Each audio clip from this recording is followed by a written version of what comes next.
देश में corporate sector के बड़े घोटालों के नाम आते ही लोगों के दिमाग में सत्यम, किंगफिशर, सहारा और नीरव मोदी स्कैम याद आ जाता है। ये सभी बड़े कारोबारी करोड़ों रुपए का स्कैम करके देश छोड़ के भाग गए। आज हम आपको इन्हीं में से एक मशहूर शराब कारोबारी विजय माल्या के बारे में बताने जा रहे हैं कि कैसे एक साइकिल से ऑफिस जाने वाले इंसान ने देश को इतना बड़ा चूना लगा दिया। विजय माल्या लंबे समय से देश से बाहर है। उन पर करीबन 17 भारतीय बैंकों से 9,000 करोड़ से ज्यादा का कर्ज लेने का आरोप भी लगा है। मॉडल्स के साथ तस्वीरों में घिरे रहने वाले माल्या को खेलों का भी काफी ज्यादा शौक था। चमक दमक वाली जिंदगी जीने वाले माल्या को लिकर किंग के नाम से भी जाना जाता था। इसके साथ ही साथ Sahara Force India, Royal Challengers, McDowell, मेगान बगान, किंगफिशर और ईस्ट बंगाल के मालिक रहे विजय माल्या एक समय में मीडिया की सुर्खियों में अपनी लग्जरी लाइफस्टाइल को लेके काफी ज्यादा चर्चा में रहते थे। अब माल्या ने शराब के धंधे के बाद एयरलाइंस के बिजनेस में अपना हाथ आजमाया और खूब पैसा भी उड़ाया।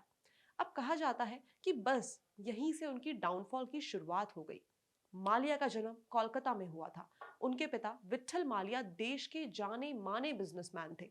अब माल्या ने कोलकाता के सेंट जेवियर कॉलेज से अपनी बीकॉम की थी। इसके बाद पिता की ही कंपनी में इंटर्नशिप की। उस वक्त से साइकिल से ही ऑफिस आया करते थे।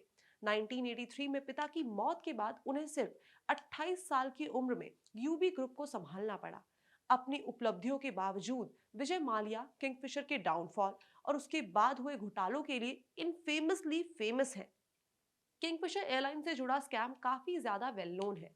ये भारत की पहली 5 स्टार वर्ल्ड क्लास फ्लाइट बनाने वाली विजय माल्या की योजना का मूल था। इसके साथ आपको बता दें कि किंगफिशर एयरलाइन साल 2005 में अपनी स्थापना के बाद से जल्द ही एक वेल रेप्यूटेड ब्रांड एयरलाइन बन गई।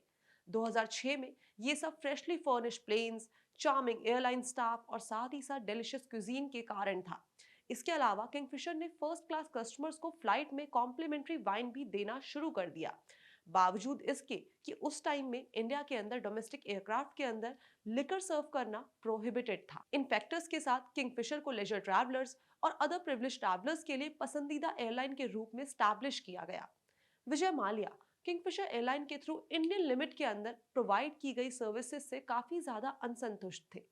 इसलिए उनकी प्लानिंग थी कि कंपनी को इंटरनेशनल लेवल पर लेके जाया जाए। हालांकि इंडियन रूल्स के अकॉर्डिंग 5 साल से कम समय के बिजनेस में रहने वाली एयरलाइन को विदेशी लाइनें संचालित करने की परमिशन नहीं होती है। इसलिए विजय माल्या ने पहले से मौजूद एयरलाइन खरीदकर नियमों से बचने का ऑप्शन चुना। साल 2006 में एयर सहारा के लिए प्रीलिमिनरी बिड ऑक्शन में पार्ट लिया, लेकिन उस टाइम पे जेट एयरवेज उसमें जीत गई। साल 2008 में किंगफिशर को विदेशी लाइनों पर उड़ान भरने की अथॉरिटी दे दी गई। इसके पहले जेट ने बैंगलोर को लंदन से जोड़ा था। 2008 तक किंगफिशर एयरलाइन के पास 77 एयरक्राफ्ट्स थे और वो हर दिन 412 डोमेस्टिक फ्लाइट्स उड़ा रहे थे, जिसमें टोटल करीबन 10.9 मिलियन यात्री यात्रा कर रहे थे।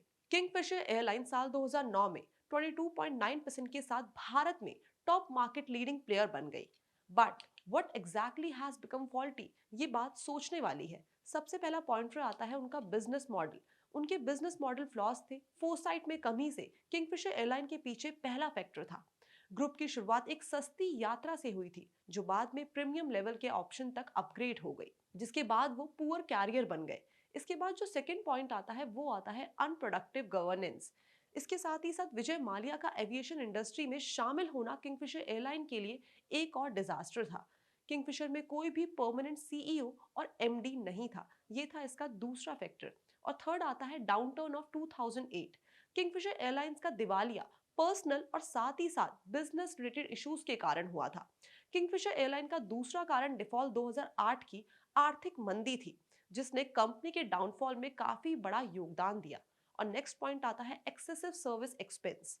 किंगफिशर एयरलाइन के लिए एक और इनडायरेक्ट ट्रिगर बैंकरप्सी का आलम यह है कि एविएशन सेक्टर ने राइवल कंपनीज की तुलना में ऑपरेटिंग एक्सपेंसेस बढ़ा दिए थे।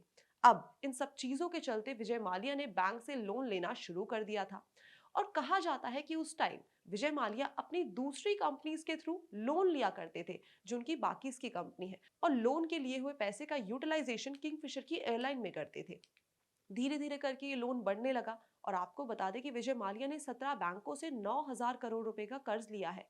और एसबीआई द्वारा उन्हें कंगाल बताने के बावजूद कई बैंक्स ने उन्हें लोन देना शुरू कर दिया था। लेकिन धीरे धीरे करके उन्होंने अपने एम्प्लॉयज को सैलरी देना बंद कर दिया और वो इसमें फेल हो गए, जिसके बाद कंपनी को दिवालिया होने के लिए मजबूर होना पड़ा। सर्विसेज जारी रखने के लिए पैसे की कमी के कारण किंगफिशर को साल 2012 में अपनी सर्विसेज बंद करनी पड़ी।